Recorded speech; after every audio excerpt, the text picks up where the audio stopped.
Okay. Welcome back, everybody. This Week in America online, thisweekinamerica.us. It's called Educational, Powerfully Evocative, and Empowering. Looking for Africa in America is described as a timeless work of fiction that is heavily grounded in history and social science. First-time author IKE OKWUONU tackles difficult issues of race, culture, values, and ethnic identity in a story about an African-American male frustrated as a result of the difficulties he encounters growing up and returning to the village of his slave ancestors to discover the original cultural values lost to generations of African Americans. Ike lives in Edmond, Oklahoma. Working as a mental health therapist, he holds 2 bachelor's degrees and a master's degree in political science and a second graduate degree in human relations. He's currently working on a doctoral degree in psychology. IKE OKWUONU, author of Looking for Africa in America, The Power of Positive Change, is our guest on This Week in America. Ike, sir, welcome to the program. It's great to have you with us. Thank you very much. It is a pleasure to have you with us. So much I want to talk about in the book, and let's start with the inspiration. I understand this came about as you were watching an old movie, disturbed by something you saw, and that basically started this project off for you. Project offered me? Yeah, what was it about the movie that really got you looking into this and basically was the impetus behind writing the book? February is a Black Month, and they were showing some old movies and where a white man was castigating a black man, and my kids were some of my boys and their friends, some white boys. We were watching, and one of my boys was his eyes was glued to the TV, kind of, and he stood up and asked me, "What did that black man do? What did he do?" And I said, "Oh, son, it's an old picture. Those things happened long in the past. No, they don't happen anymore."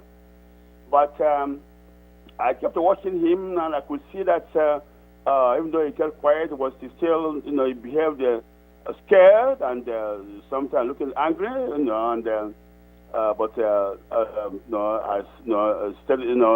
accepted, what I said there.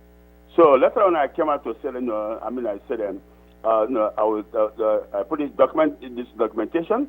So let's say, I spoke to the boys, that the power of love will always transcend above the love for power. Okay, that yes. Do good things, love people, people love, hopefully they'll love you back, and people offend you, try to forgive, and vice versa. So, but the point to it is that what my son saw, he's a big boy now, what he saw was, an old picture of, a white man, flogging a black man, a boy, and he felt like it wasn't very proper. But none of us could say what happened, what led to that, but that was just that. That's how the book started. The book we're talking about is Looking for Africa in America, The Power of Positive Change. Information at our website, thisweekinamerica.us. You can link directly to information on Ike's book. Let's talk about coming up with the characters. Talk about the development. Johnson is the gentleman that we follow through this process. Talk about some of the characters and how you developed the characters. Oh, how I developed the character, is that what you said? Yeah. Talk about the characters in the book and how you developed these characters, and were they really based on anybody you knew in real life? Well, I developing the characters.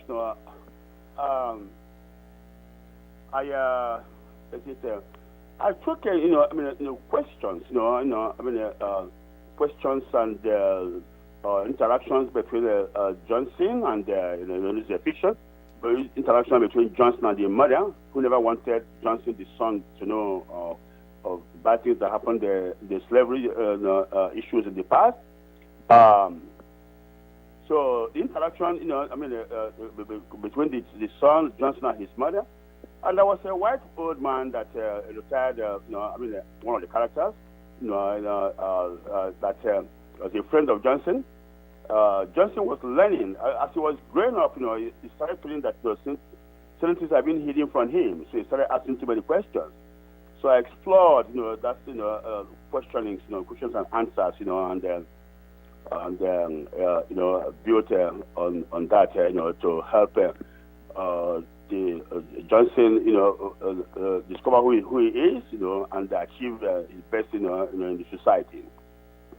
And he makes a trip to Africa. Talk about that. He resolved to recover the Africa that was missing in him.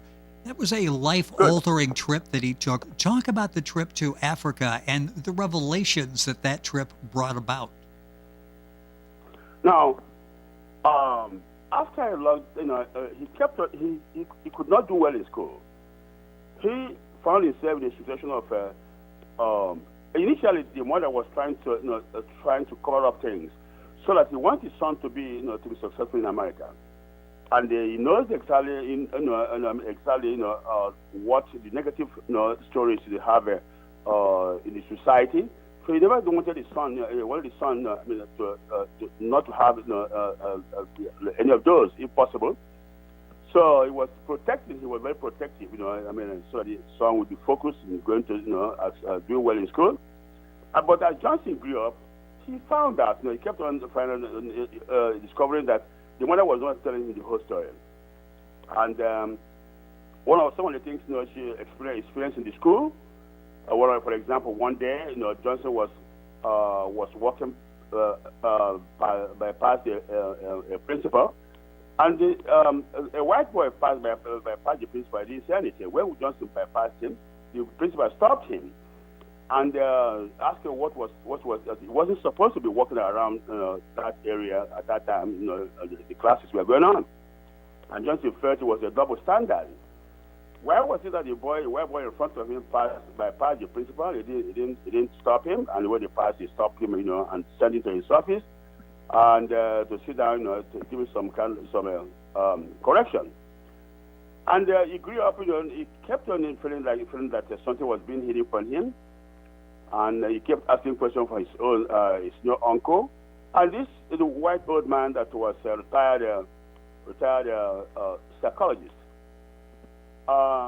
Johnson once asked the man to help him find out why he's been he's been angry all the time, not getting along with even fellow African American peers and white folks.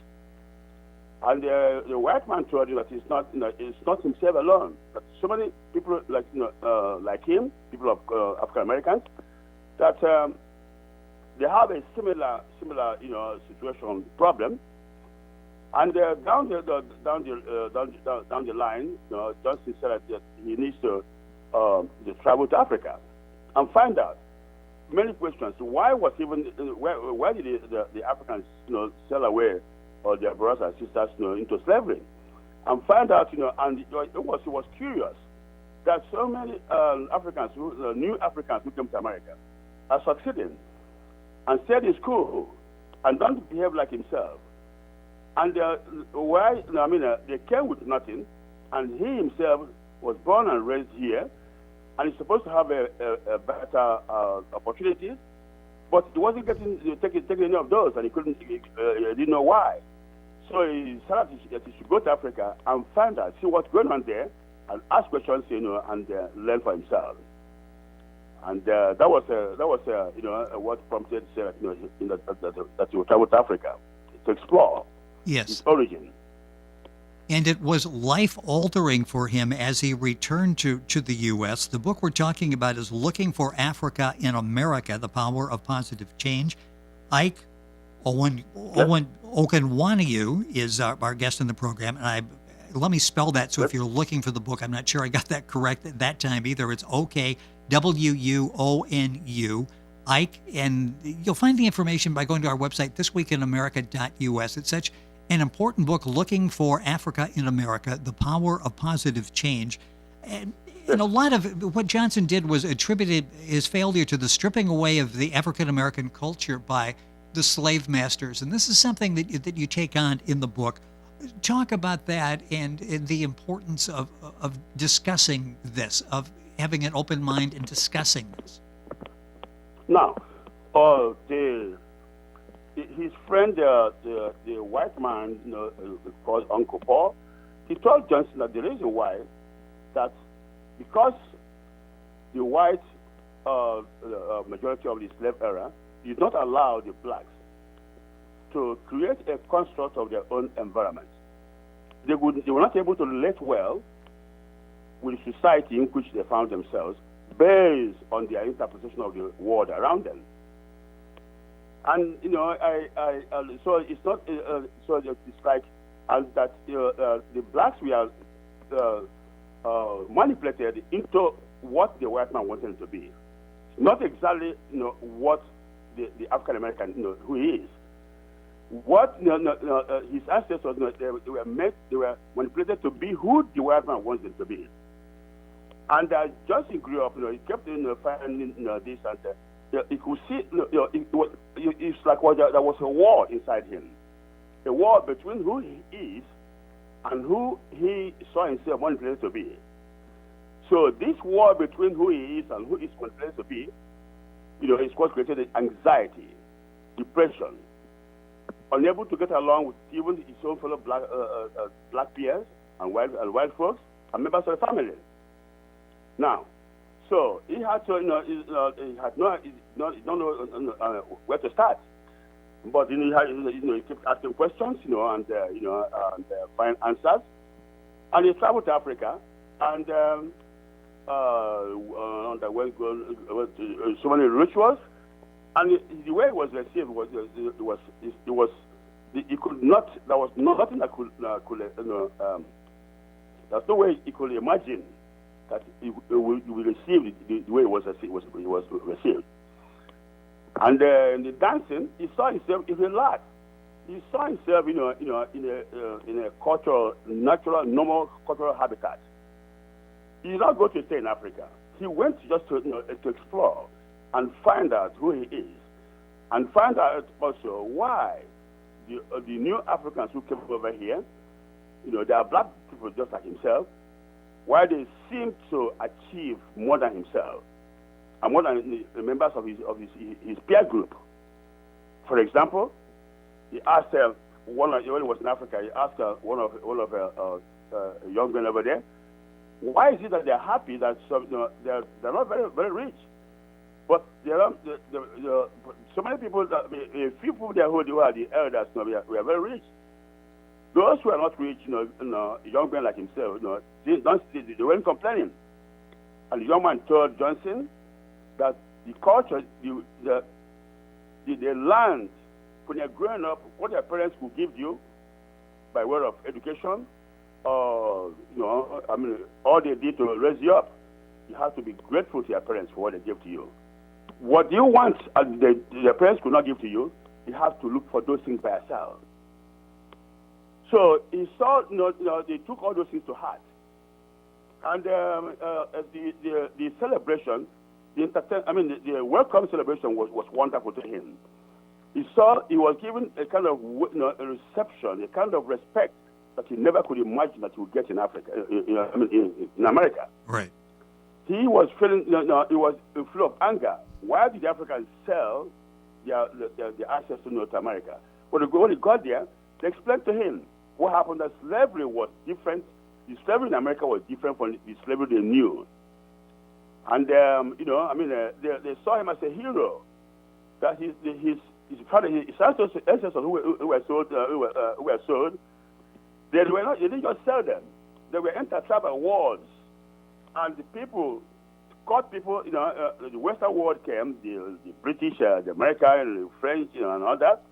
Those who were caught, war prisoners, they were sold out they were taken away into slavery. So that they did not know. As a matter of fact, the king stopped, giving out to people for slavery. By the time they stopped that, the white man who was coming for slaves did not want that. They have to exile all those kings who want to stop, selling the slavery. So they were overpowered to keep on to sell some more.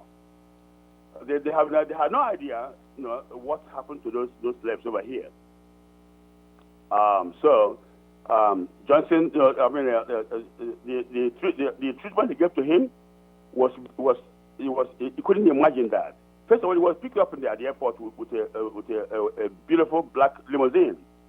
Okay, and taken by the king of the town have to gave him such a wonderful reception. And there was the reception itself, more than 1,000 masquerades, and the Africans believe the masquerades are dead people that came from the ground, from the grave, and they are spirits. So Johnson was supposed to be dancing with his own ancestors, probably. So his father died. So at some point at the end of the dancing, he felt some awareness. He felt some kind of belonging. He felt accepted. He felt his real him. He felt African American. Yes. And then he brings that. I saw also that the freedom that the American Constitution government gave to him that allowed him to go to South Africa was he was grateful for that.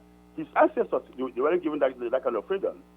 So he used well the opportunity given to him by using the freedom to travel to Africa. And he relaxed his anger against the white man because of that freedom that was extended to him. And he relaxed his anger for the Africans who saw their way, their parents. So he saw that that this both people, both the whites in America and the blacks in Africa, he was angry with both of them. But after going through that reception, he relaxed, and became friends, made friends with who is the white man who is an African, and decided to come back to America. I came back a different person. He came back like colorblind. He saw a white man. He feels that he is even more intelligent. That he's even more hardworking than the white man. He could do things, attack, confront. He could pursue. He became focused. He sees a white man just as he sees a black man, and that was why he went back to school, finished his high school, went to college, graduated with a law degree. I married his girlfriend, who was a white lady, because he did not see the white lady anymore like he used to see a white person before he went to Africa. So and that's actually he saw the traveling to Africa as the fiction actually is to create a paradigm, which is a paradigm for enthusiasm and success. Yes, because, he became what he could not do before he traveled. He started being able to do those things. So, it has tremendous success. A white girl, and I was happy. It has tremendous success when he comes back. I've got about a minute or so left in the program. I know one review says that you reveal a fascinating perspective on life as an African American, and his voice is a welcome one. Are you working on other projects now? Are you going to do a follow-up of any kind with this? With this story? Yeah, with the book and the questions you bring out about race and culture, values, ethnic identity, you've really entered us into a very important discussion. Do you plan on continuing this, a follow-up with the book, more ideas that you want to discuss? Yes, I did. Have surgery in my eyes, and otherwise I could have got finished that book by now. But I have intention. I have intention. I'm wishing that this story goes into the big board, into the movies someday, and be able to create awareness and learning people to see, because. There is nothing anybody can do. The black man to see the power that is in their hand by way of what happened 500 years ago. Bad things happen everywhere in Europe, different places. There are a whole lot of opportunities here for the minorities here in the U.S. And the majority of people like Johnson and the people in his peer group are so, engulfed with negative situations, and living with in the past, instead of letting go that there's a lot that is in there for the African American today. That's exactly what Johnson went and discovered and came back here. You see, he came back, he became, went to school, law school, and later on, he ran and was elected a mayor. So all that he could not do or he couldn't even dream of, all came to him. So it's like a new paradigm for enthusiasm for success. The Power of Positive Change, in fact, that's the subtitle of the book. The book is Looking for Africa, The Power of Positive Change. It's a very important book. It's a book that will get you thinking and give you a new perspective. The book Looking for Africa in America, The Power of Positive Change. The author is our guest on the program, Ike Okwoonu.